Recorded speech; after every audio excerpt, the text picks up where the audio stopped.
There's something happening in here. What it is ain't exactly clear. There's a man with a gun over there telling me I got to beware. I think it's time we stop. Children, what's that sound? Everybody look what's going down. So it's my last day here in Udon Thani, and I'm sitting in an area which is sort of frequented by tourists. The food offerings here are a little bit more designed towards people who have Western tastes. There's Italian restaurants and sort of this faux American food, and this is my first non-Thai meal that I've had since being here. And Udon Thani, in its own way, in my own personal life, is a city which plays significant importance, not directly but indirectly, and in fact that importance extends to many millions of Americans and the political process within the United States, and I'll explain why that is.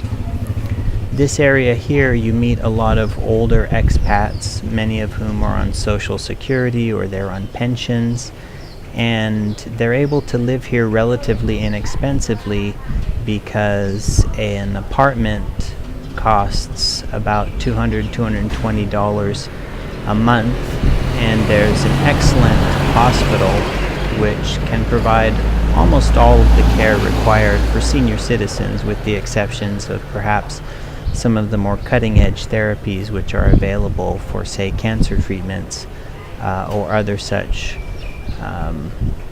advanced medical procedures which are available for high prices in the United States. But Udon Thani was in fact at the epicenter of the Vietnam War, which is something that has shaped my life.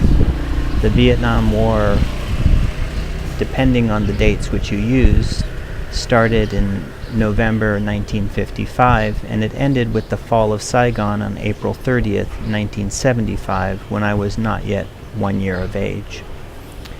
And Udon Thani was a massive base of operations for United States intervention in Vietnam. 88% of all flights and bombing campaigns into Vietnam during the Vietnam War came from Royal Thai Air Force bases within Thailand, and many of those were here in Udon Thani.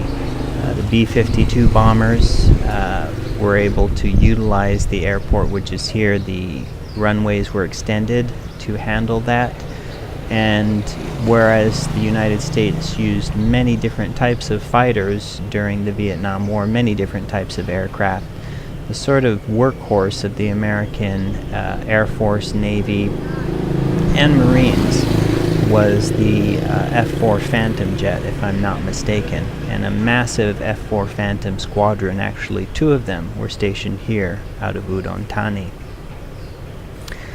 And the connection to my own personal life is that my father, well, let's start with my grandfather, was a highly decorated lieutenant colonel, brigadier general, directly under a full-fledged general within World War II.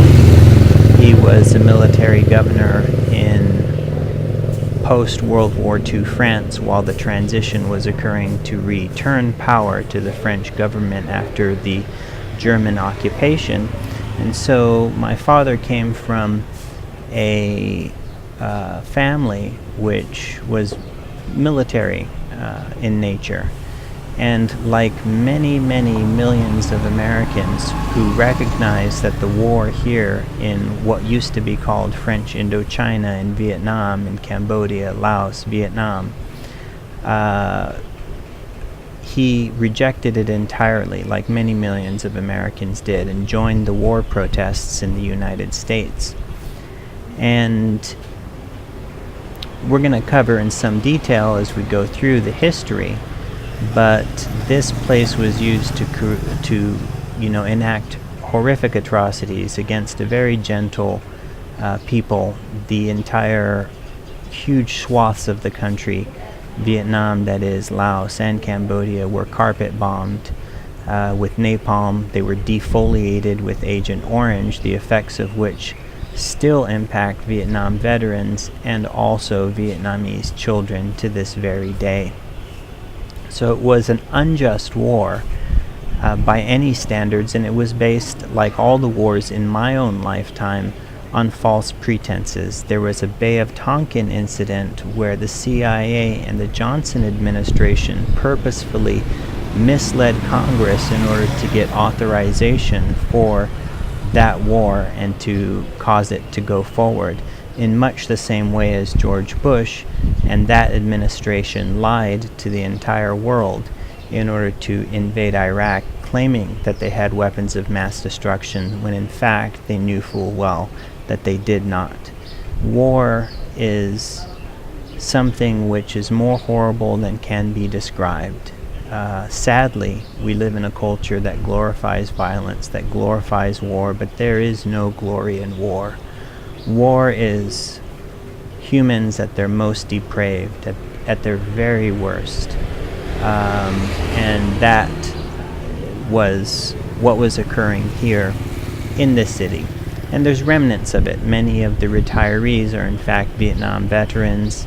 The nations that were involved were the United States, Thailand, that had a quote-unquote gentleman's agreement with the United States military to allow them to use all of the air bases within the Kingdom of Thailand for United States Air Force operations, United States Marines operations. There were some Air Force bases in Vietnam itself, in Da Nang most notably, and there were also aircraft carriers which were launching sorties, but the vast majority of them, 88% of them, were launched out of Air Force bases in Thailand.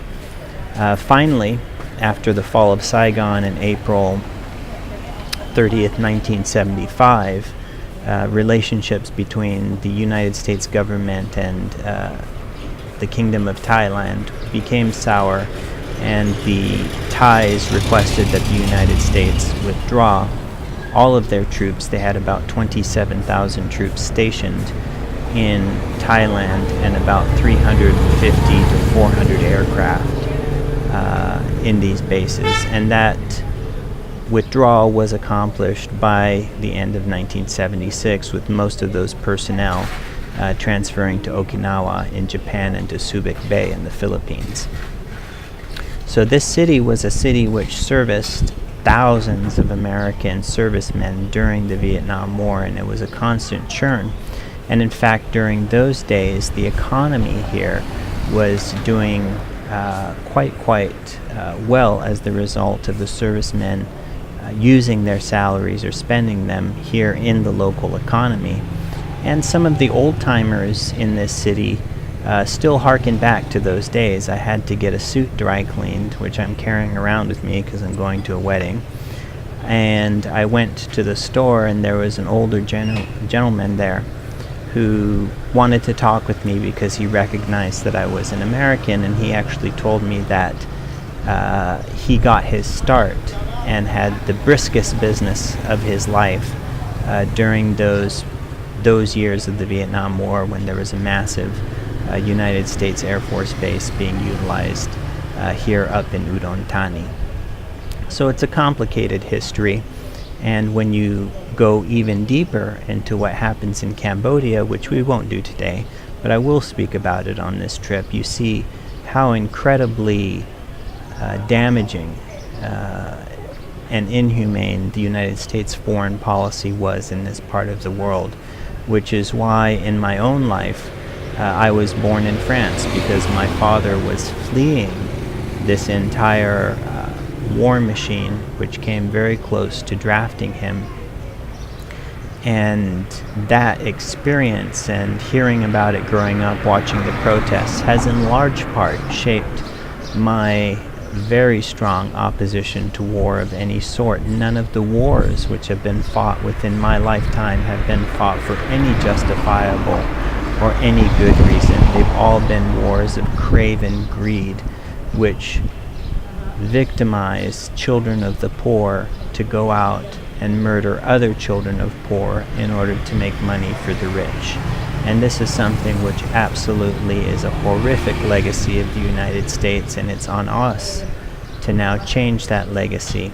But that aside, this is a very hospitable town. It's a great town. It's a town where you can come, and if you're not seeking diversion and simply wish to sit back and relax, that's what I've done for the last several days. I've played guitar, I've walked around, and the people are genuinely friendly, but its history, its recent history, was very much involved in the Vietnam War, and to a lesser degree with the CIA operations in Laos and Cambodia, which continued after the war, which will be the subject of another video.